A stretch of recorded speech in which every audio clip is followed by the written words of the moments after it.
एक समझदार व्यक्ति वही है जो दूसरों को देखकर उनकी विशेषताओं से सीखता है, उनसे तुलना नहीं करता।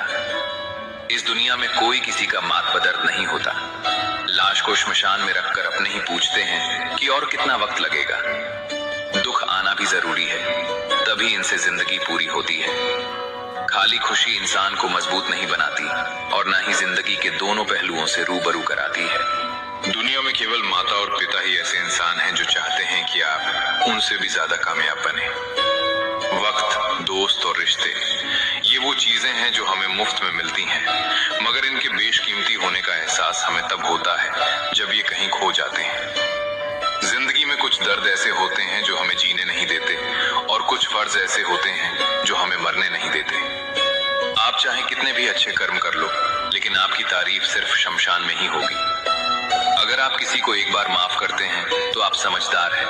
अगर आप उस व्यक्ति को दूसरी बार भी माफ करते हैं तो आप बहुत नरम दिल हैं। लेकिन अगर आप उस व्यक्ति को तीसरी बार भी माफ करते हैं तो आप दुनिया के सबसे बड़े मूर्ख हैं। जीवन की सबसे महंगी चीज है आपका वर्तमान, जो एक बार चला जाए तो फिर पूरी दुनिया की संपत्ति देकर भी उसे हम खरीद नहीं सकते।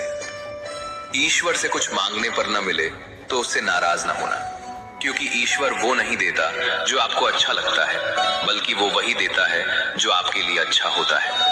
कान्हा कहते हैं, जो व्यक्ति मृत्यु के समय मेरा स्मरण करते हुए अपना शरीर त्यागता है, वो मेरे परम धाम को प्राप्त होता है। जब लोग आपकी बुराई करें तो आप परेशान मत होना, क्योंकि वे लोग आपको महत्व देने का कोई और तरीका नहीं जानते। कान्हा कहते हैं, मैं भरती की मधुर सुगंध हूँ, मैं अग्नि की ऊष्मा हूँ, मैं सभी जीवित प्राणियों का जीवन और सन्यासियों का आत्म संयम भी मैं ही हूँ। जिस प्रकार समुद्र के पार जाने के लिए नाव ही एकमात्र साधन है, ठीक उसी प्रकार स्वर्ग के लिए सत्य ही एकमात्र सीढ़ी है। हम न बोले फिर भी वो सुन लेता है, इसीलिए उसका नाम परमात्मा है। वो न बोले फिर भी हमें सुनाई दे, उसी का नाम श्रद्धा है।